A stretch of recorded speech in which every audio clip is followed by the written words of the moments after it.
Tell me when. We're going. Now? Now. Wait, now? How about now? How about tomorrow? And welcome back to the Dispensary Live. What up, Nikki? What up, Jason and Brandon? How are you guys doing today? Hello. Feel wonderful. Look at us podcasting again. This is something different. At least we're not in DC this time and different floors trying to make it all work. I think we're spread out well, Jay and I are in Pennsylvania. I don't know where you're at, Miss. Jay's not on East Coast time. He never is. Okay. Never been on East Coast time a day in my life. Doesn't touch Lake Erie. Pennsylvania does Brandon, not touch Green Lake Bay. Nikki, Green Bay. where you at? I don't even know where you're at. Sheets is not in Pennsylvania. Sheets started in Pennsylvania. Nikki's in the office, I believe. I'm in the office. Oh, shit. Okay. Well, so we're not so spread out this time. We're at least not as Midwest. We're East and Midwest. But anyways, today we're going to talk about a few things. Brandon and Nikki came up with like a really cool outline. You guys have what? The reclassification of marijuana. What does it mean to us? Talking about a first draft glimpse at the Farm Bill. A lot of people are asking what that does. I want to throw in what defines a head shop. And then we got to talk about some of our community engagement, what we're involved with, and why it's so important to us. And then something new, testimonials we're going to be looking for. We don't have the bugs worked out, but we have to talk about testimonials. We've been touching base on it on a few podcasts. And I think getting into that whole premise of testimonials of what our clients believe our products do for them and why. And that might tie back to us not being a head shop, because some people think we're a head shop issue. I don't like it. What do you guys think? Well, it depends on obviously whatever locality you're in. If you're a head shop, and whoever's opinion for the day it is. So, I don't. Nothing against Minner, Ohio at all. I don't see ourselves as a head shop. It's kind of for me, it is the field, the education about the products that we sell. We actually sell. Well, actually, I'll go as far as to say we don't sell. We don't sell we barely sell glass. We don't sell oil burners or whippets, so we can kind of out on the head shop. Does this go to? I'm wondering. I don't know the situation that popped up, but is this go to like us not people calling ourselves the dispensary? And no, because that wouldn't be a head shop, right? No, but is that what it is we're actually getting pushback in Menor, Ohio, for permitting for occupancy. They have a moratorium against head shops. And I'm like, that's okay. Everything in our lease says we're not a head shop. We're not a head shop. And for all of our clients out there, if you get bored, feel free, email the city of Menor, Ohio, and be like, they're definitely not a head shop. But and tell them the head shop's for the frequent instead of us for your head shop needs. I think that if you just use the basic definition of head shop, quote unquote, it boils it down to a store that sells drug-related paraphernalia. Right. Now, do we have the opportunity to do that? Absolutely. Is it less than 1% of our overall sales in the stores that we do sell paraphernalia in? Yes. So realistically, if you want to have that moratorium in place of no more head shops, then fine. We would be more than willing to comply with that and get rid of all the paraphernalia aspect of what we do, because it's less than 1% of our overall sales out of any one of our locations. So no, we're not a head shop. That gets a lot of other places are head shops. Amazon's a head shop by that means too. I could order a lot of these things off of Amazon. It's true. Yeah. So Amazon is a head shop. Amazon's pretty amazing. That's a big head shop. That's a big head shop. We have no problem not selling glass. We actually do that at one of our other locations as well. I believe, correct? Still, we'd still do that, right? Yeah, we're like our second location in Ohio coming up is going to be the same way. No glass. All three. And Sheboygan's no glass. Sheboygan is what I was talking about. Janesville's got a couple pieces, nothing huge. What do we set think? It up, knock it down. Right there, it is. Volley set.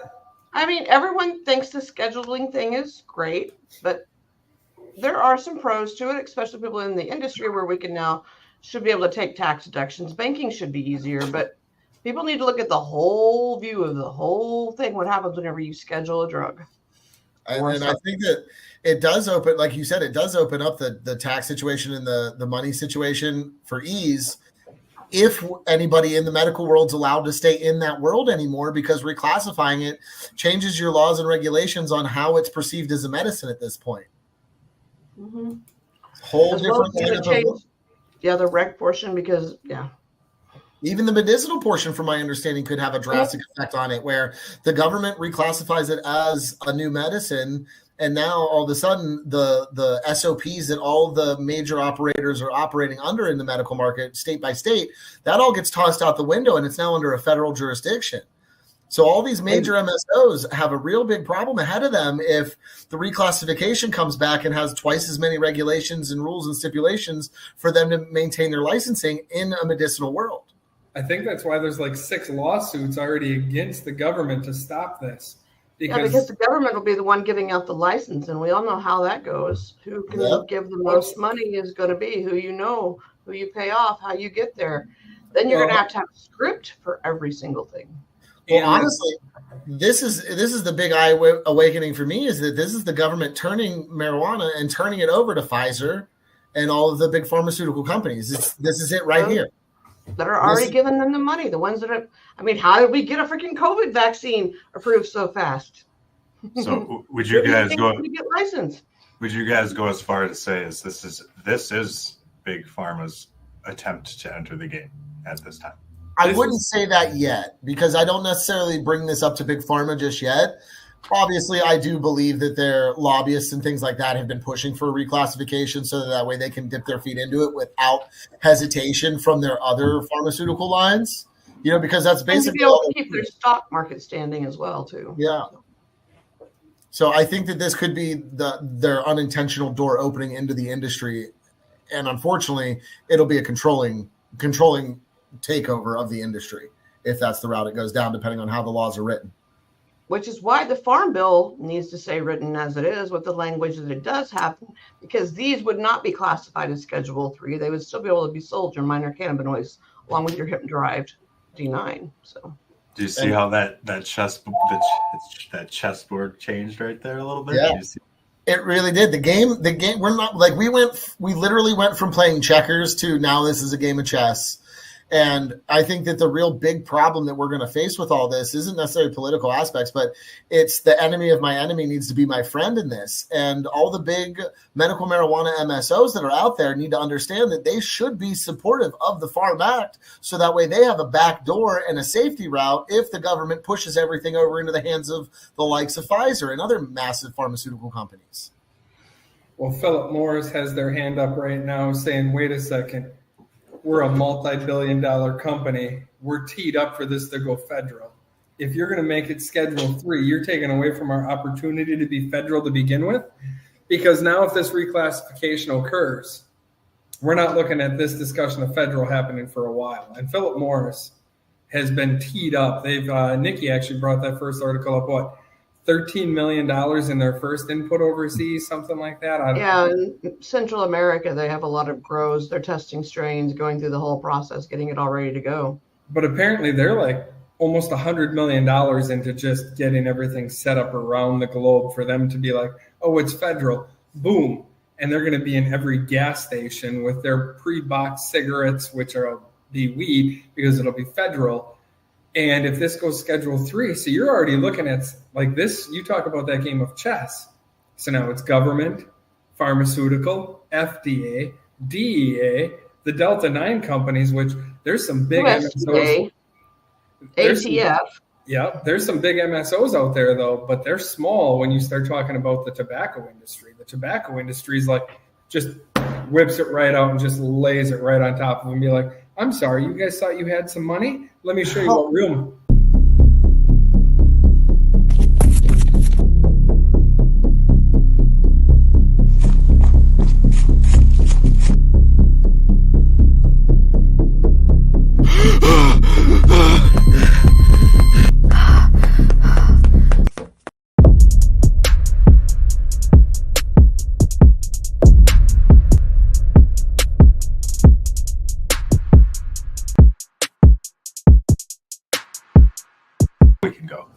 All right, back to your ATF. And welcome back to the Dispensary Live. Here we are. Welcome back. Yeah. We just figured out all those technical difficulties. They never happened. Yes. Never happened. It doesn't happen. Wait till we have our new studio. Our new studio will be a new thing. Mm-hmm. In the place that has yet to open. It's coming. It's coming. So let's talk about the first farm bill. We're back. Let's talk about the first farm bill proposal that people have seen. What have you guys heard? I heard it's going to stay the same.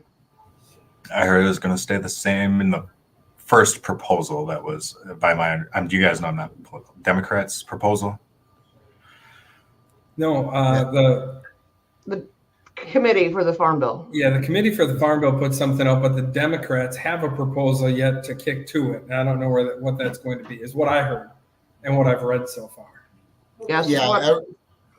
Everything I've read so far makes it seem like they don't want to deal with the hassle of having to change anything on it. Really, they're not overly upset with the way it's operating itself, and not enough to make any major changes to it. The way I'm reading everything I'm seeing so far. So to restate it, they're not going to redefine hemp, which is what is in our best interest if they do not redefine hemp. Right. I would like some guidance, some parameters around how it should be sold and packaged, but redefining what hemp is, I should say. And I think that like a biggest win for us right now would be to, make sure that they don't redefine hemp and leave everything else the same. And then that gives us another 5 years to really hit the political scene on it, free the two of you up to actually do the political aspect of this job and go, okay, now we need to push for the regulation.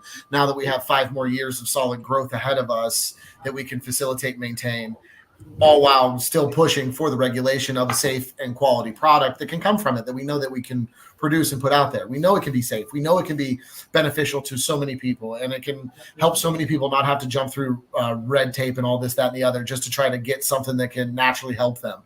And I think I think a 5-year window for us to be able to push for regulation would be a lot more beneficial in the long run than to try to have to push anything through in a reclassification or a change by what is it, in June, September, October, November? Let's be real though. It's an election year. How many people are worried about certain policies? Exactly. Is it going to get lame ducked, or is it going to get what do you think it'll get just pushed on to the next administration?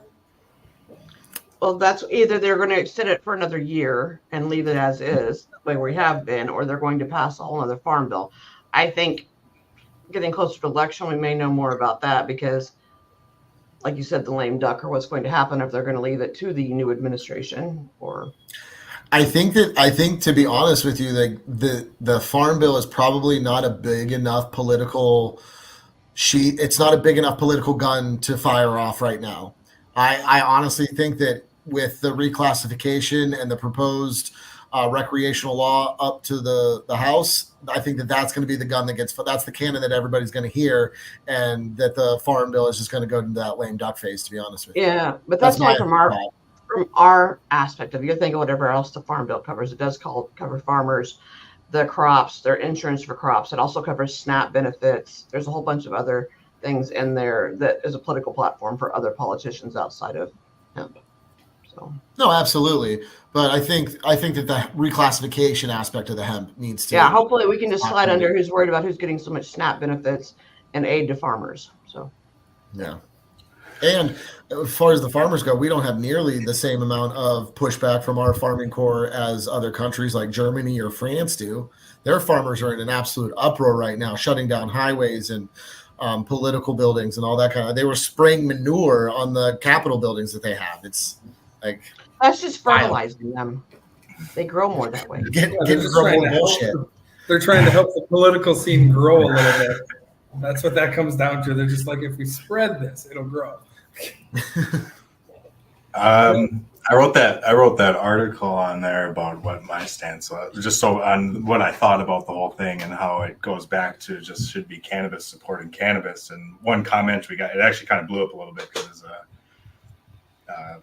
like people felt like I got an argument against it. I don't think they passed like people that saying they're about the plant, but they're not. They're only about the money because all they care about was the Delta 9 rec or the Delta 9 medical market. They didn't care about the whole plant as itself. All they cared about was what they make money on. And I had heard, and I forget one of these comments somewhere. I put this article out, and someone said that even there's rec dispensaries out there that are selling hemp derived as well. So if they're not going to stand on the same fucking, I apologize for my language, whatever, stand on the same platform and say we don't want it, but there's still some people that are. That's super hypocritical to me, and it just seems more like a money thing.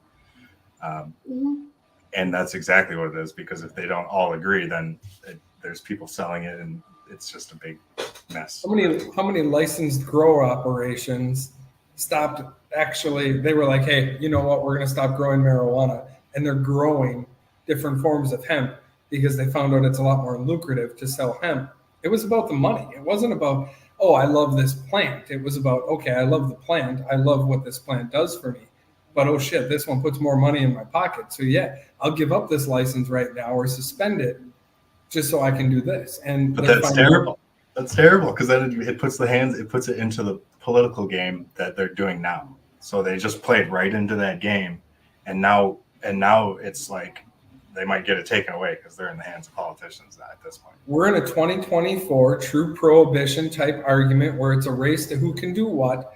The bootlegging thing is like, how can we cross state lines with it? You look at the lack of restriction on hemp products, right? Because it's federally compliant, so we can ship it and send it and hold it everywhere, other than states that dictated that there aren't sale opportunities of hemp-derived products. That's fine, but it's still a federally illegal product that you can drive through, you can ship stuff, you can do all sorts of stuff and across America. Corn, soybean, wheat. I mean, it's a commodity. And to change that scale, like when you're limited, and that's why Colorado was really quick on it, right? Like economics of Colorado in itself, after the whole green rush happened in Colorado, once there was 37 states, and Nikki saw it firsthand, living there, once it became more and more legal, Colorado wasn't that destination spot to go anymore. Now they were like, oh shit, I can go to Arizona, I can go to New York, I can go to Missouri, I can go to the Ozarks and sit out on a lake. Go to Oklahoma. Go to Oklahoma.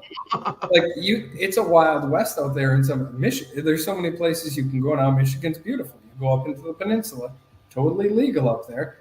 Well, you can drive up there and not have to go to Colorado, still see beautiful scenery, get the outdoors, enjoy your weed, and move on. So when you look at that economic scale and you look at how Colorado restricted hemp-derived products, well, that's because they didn't want that coming in to deal with the Delta 9 market. That's what Nikki, she looked at that right away. She's like, okay, they're going to block it real quick because they didn't want it to impact their revenue stream. Their tax base. They made a lot of money off of the sin tax that they put on recreational marijuana in Colorado. A lot of money. So, yeah. What was the tax rate in Colorado? I don't remember what it was. 20-something%, depending on your locality, because, you had your state, you had your county, then you had your municipal, whatever they put on there. That's why if you went to unincorporated areas, you paid less in tax, blah, blah, blah, blah, blah. So. Well, correct me if I'm wrong, but Illinois kind of doubled down on that, and their sin tax was up in the 30 percentile range. Them in just California as the sin tax screwed it over. Yeah, they didn't even try to hide it. They put that sin tax on it along with the local county municipal taxes, sales taxes. They tacked everything they possibly could onto it. 40%, which left the black market completely open. So it didn't just leave the black market open, it helped it thrive and succeed. Yeah, because even in California they couldn't regulate. So even Weedmaps and everybody else was putting up unlicensed freaking dispensaries because they could just pop them up whenever. There was too many going on for them to check, and so you could maintain it long enough to make enough money and just pop up somewhere else.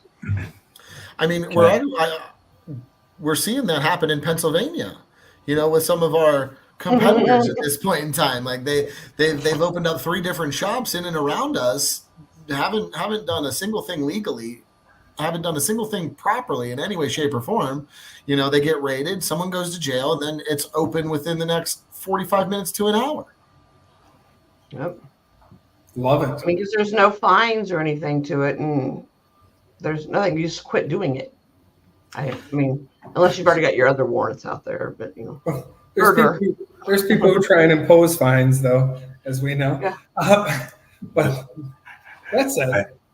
I had a video pull up. I wanted to see if we watch it and just kind of react to it, and I'll share it when I cut it up. But there's still the opposite, still out there, the absolute opposite of what we were doing, in the form of this guy.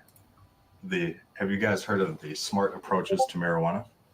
I have Oh not. yeah, they're great. Can you hear? My name is Jordan Davidson. Okay, I want to Well, cut his hand off for one. It's annoying me. I just had to share that because that is not long ago, April 27th. This is the opposite end of people in that conversation. So there's like a bunch of different angles of this political game right now, and that's one of them. I want to know where his parents are in all of this. Don't notice what's going on with his life. That I think he has much more serious problems. Or was he at boarding school where there was no illegal activity? They were just going to Maine to get it and sell it illegally in New Hampshire. It's the words he used. It's the way he painted it. His drug dealer was going to get a stash of vapes. Oh yeah, he clearly used all the right trigger words he could possibly find in that.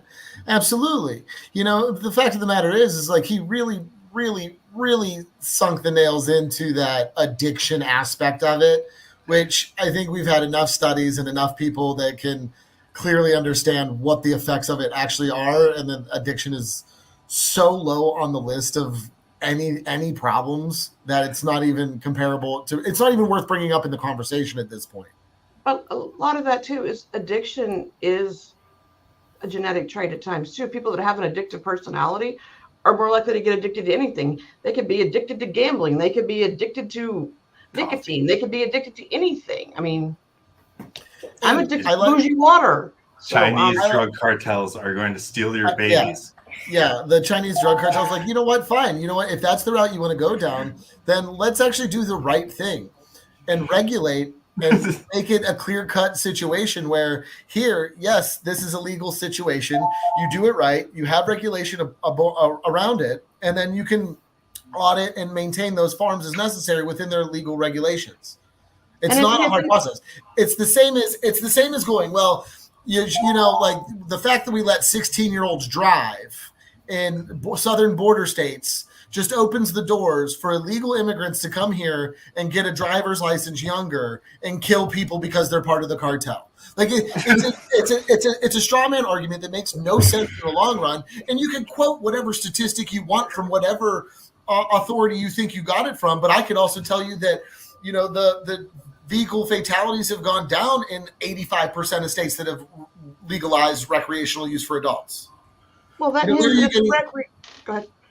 I was going to say, him saying that recreation was illegal, he would have been able to go get it. No, he wouldn't have. He was in high school. He would have still been underage. He could not go procure it. But even if he could go procure it in a medicinal state, it would have been under the guidance of a physician, a doctor. It would have been a medical need for it. And I don't know. To me, the people that say anything about the addiction aspect of it and really fall into that hole and then base an entire argument or a political debate around that aspect have, one, either never tried it, two, don't know what the hell they're talking about, or three, just pushing their own agenda. Not for any benefit other than pushing their own agenda. Just out of curiosity, because Nikki and I have very addictive personalities, right? Like, have you met me? Yeah, I do not. I think I actually have control issues around not having addictive traits. I think you and I both have that control issue that comes with the addictive and the OCD aspect. So, Nikki, we have it at our fingertips. So, everywhere we go, how many times in the past 2 months have you been high? Actually, I quit for 45 days. I've been high once in the last week, and that was on 5 milligrams of 10. Yeah, I tried a THCA disposable while I was here, and that thing just gets you quick. It got me. And I told that to Jay. I was like, yep, that thing got me. I was at my shoulders acting up again and blah, blah, blah. And I was like, I'm going to hit this head. What's that? I saw this yesterday. I saw it. And it just tied into the political thing in the side. But I go to Tom, I was like, because I showed him and I watched it, I go, what's the difference of me going out and smoking a little weed instead of popping 4 or 5 like ibuprofens throughout the day that can disintegrate my stomach lining slowly, like, you know, like something like that? What is ulcers, causes you to shit like coffee? There's if people want to find something to get high off of, we know they're going to find it. Markers, paint. You can actually get altered off of Benadryl if you really want. There's 20 million things out there to get altered off of. I'm just saying most addictive shit across America, statistically proven, medically proven, the most addictive things are narcotics, right? Yep. And narcotics, by definition, is not marijuana or hemp. It's sugar is the most addictive thing out there. Ooh, you are correct. Sugar is the number one most addictive thing. That's why, I can't say the company name, I think, without getting in trouble, but it looks like a big M, and it's golden. And sugar, nicotine, and caffeine are actually your 3 most addictive substances.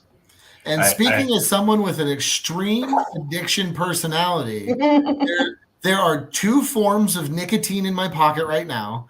There's caffeine and sugar in my drink right now. Like, I would have a harder time not having a cup of coffee in the morning than not smoking cannabis at all. See, I have none of that in my system. I have no sugar right now, no caffeine. I've never had nicotine. So just in a longer water. We did a post at the education this week. I did a weed responsibly. It was a kind of a joke one or whatever, but I got a comment from someone that was it was a joke. It was about smoking a big bag and whatever and overdosing, and it was a joke. But she goes, as a therapist, you can smoke too much, and I've seen marijuana induce psychosis. I've seen it happen. Google it. And my response go to sleep. Yes, and the greeting out, but my response to the therapist is, we agreed there are negative side effects that can happen if you ingest too much. Like everything else, moderation is key, and responsible usage far safer than alcohol. I'm sure you can agree. Don't tell me as a therapist you don't see a lot worse. Like, don't even come at me with I've seen medical induced psychosis. Cool. Then write a goddamn paper about it, have it published in a medical journal, and then we'll take it seriously, other than I've seen it. No, you probably haven't. That person probably had a lot more trauma or a lot more things going on in their world that brought them to that level than consuming marijuana. Mm-hmm. I personally know a psychologist that utilizes our products because of what she deals with on a day-to-day, and it's her unwind at the end of the night. Sure. So what's the difference? What's the difference between me smoking a bowl to unwind at the end of the day and John Smith going home and cracking a 6-pack and down in that? Or 2 oxys, or whatever. Going to the gym 3 times a day, or going and getting your Botox constantly, or like what are we even talking about? Like, if we're talking, like, it's personal agenda at this point. It's personal comfort level. It's not. There's no scientific evidence or realistic debate that can be happened about the efficacy and the safety of this product. There just isn't at this point in my book. Like, you cannot put a single report in front of me that shows any factual evidence of the questioning of the safety or efficacy of this product in Cannabis World. There's an article that just recently came out that says the cannabis compounds' neuroprotective properties revealed could be the key to treating Alzheimer's and Parkinson's. Basically, they're focusing more on CBN at this point, but it's still a component of the plant. So the health benefits, while the schedule change, outweigh any known negative benefit. This all goes full circle back to that schedule change, Nikki. You can look at it across America. This is that big chess game, and it's getting the levels of the people playing chess. As things come out, we've been able to research the plant more and more. We're able to negate the reason it was even a Schedule 1 to begin with. But what irks me more than this is we're having to fight so hard for the cannabis plant when they're out there going to treat people with psilocybin, LSD, MDMA, all this other stuff. They're going to push that through a lot faster than they even will cannabis. So.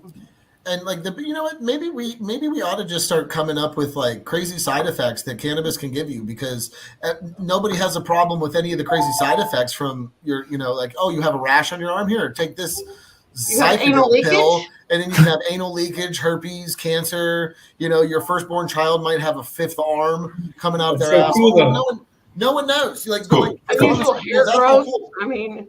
But you're right. You're right. That one case of induced psychosis because someone got high, that makes sense. And that's probably the same doctor that would give me Ambien to sleep. And when you don't go to sleep on Ambien, I'm telling you, it's crazy stuff, people.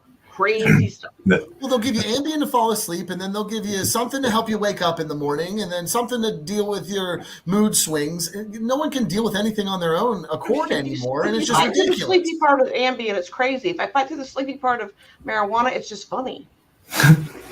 That's a great segue to our Big Pharma commercial. Big Pharma commercial. Love it. Here it is.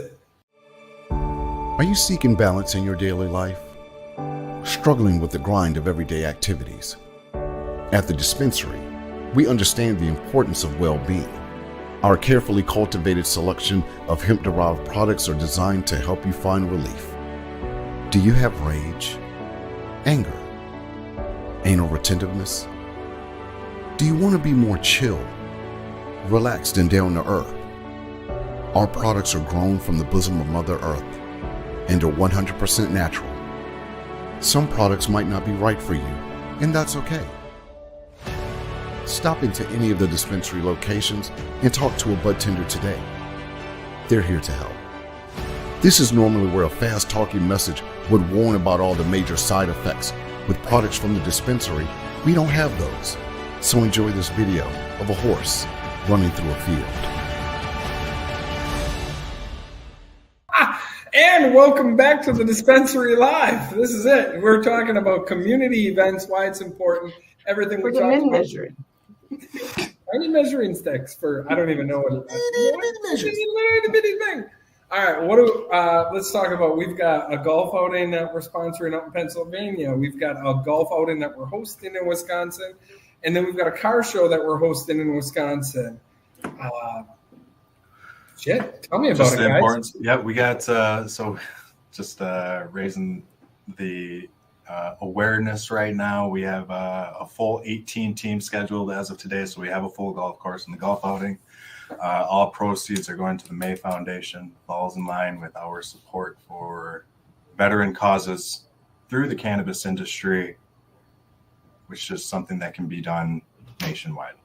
Hashtag May Foundation. Well, Hashtag May Foundation. That's the Wisconsin one, and the Pennsylvania golf outing we're going to be sponsoring is doing the exact same thing. Their foundation is Pets for Vets. Support animals for our veterans that come home and might need a little extra hand physically, mentally, whatever that may be. This organization makes sure that they can get a qualified animal to help them out. And the car show is going to the Veteran Emergency Fund for Brown County this time. Next year, we'll pick a different veteran service office and we'll keep rotating it around and trying to help all the veteran service offices. The pets thing, though, I want to touch base because we have a barbecue that we're working with. We're not hosting it, but we're a sponsor there. Smoking for Paws.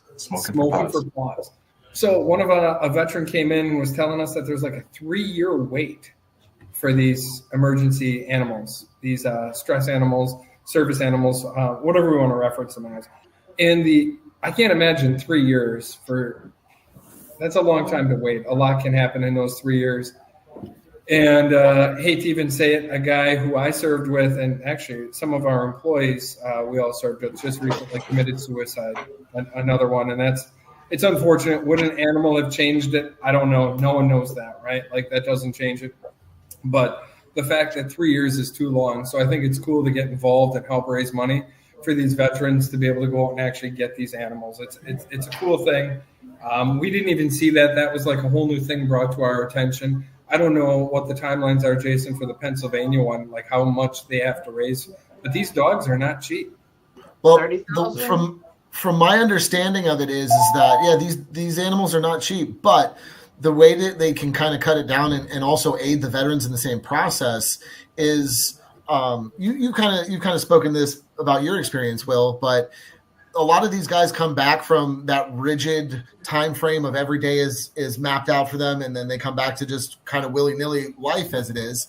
But this organization, from my understanding, really does what they can to get the veteran a puppy or a dog, a younger dog that they can then build into the training aspect with the owner, with the veteran himself. So it brings a level of scheduled necessity to the veteran and a task to complete with the animal to train that animal themselves. It's kind of like a double-edged sword in the way they're trying to help people. Like, no, you're not going to just get a full-grown adult dog that is fully trained unless, you're one of the extreme cases that needs like a service animal for like a seeing eye dog or something that can physically help you in that regard.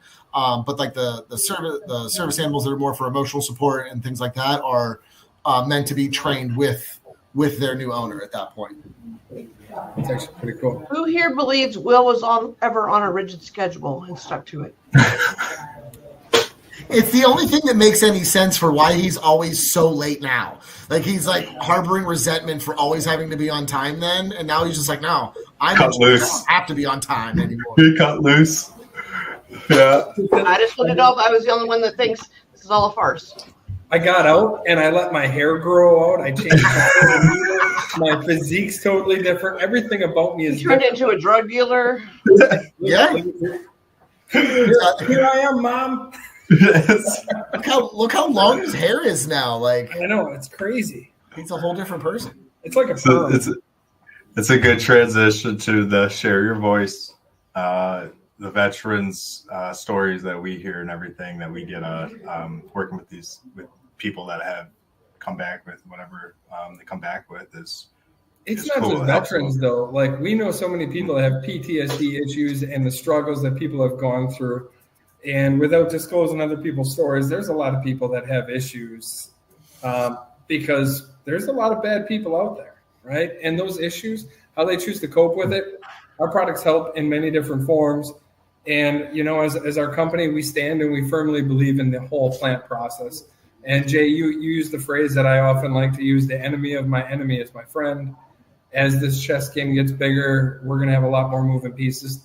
The heat in the past 3 months has turned up quite a bit on industry around the nation, not just our industry, but industry from the legalized recreational, the legalized medical, to the hemp-derived, to the Delta-8s, to the Delta-10s, discussions of synthetics, DEA across the board. It has turned up tremendously. And those, it's crazy. The pressure across the nation and the ability to move those chess pieces now is getting harder. And it's going to be an interesting next couple of years. People are like, oh, when's it going to go federal? This reclassification is going to really push that back quite a bit. And I know Nikki, on top of that, we were watching and Nikki and I have had so many discussions on that. That shit's not going anywhere now, not with that reschedule. So we ask for your voice soon. As a company, we are going to be trying to collect stories and. First, you have to like, follow, share, and subscribe, Brandon. Yes, like, comment, subscribe here. That'll get us started, and we'll be looking to the people to gather those stories. Sorry, we're not answering. You need to watch more podcasts, Brandon, because that needs to be the beginning of the podcast. Like, follow, subscribe, and share, and don't forget to ring that notification bell so you don't miss a single new episode that comes out. You're supposed to point down here. That's why we pre-recorded, so I can grab William right there and throw it. Like, follow, subscribe, and share right here. Cut it in right now, right in the beginning. Get it on. Don't be scared. Click it. His hands. Click it. Okay. And that's it. That'll actually be the close. All right. Thank you guys all for watching, and that's it. Are you seeking balance in your daily life? Struggling with the grind of everyday activities? At the Dispensary, we understand the importance of well-being. Our carefully cultivated selection of hemp-derived products are designed to help you find relief. Do you have rage, anger, anal retentiveness? Do you want to be more chill, relaxed, and down to earth? Our products are grown from the bosom of Mother Earth and are 100% natural. Some products might not be right for you, and that's okay. Stop into any of the Dispensary locations and talk to a bud tender today. They're here to help. This is normally where a fast-talking message would warn about all the major side effects. With products from the Dispensary, we don't have those. So enjoy this video of a horse running through a field.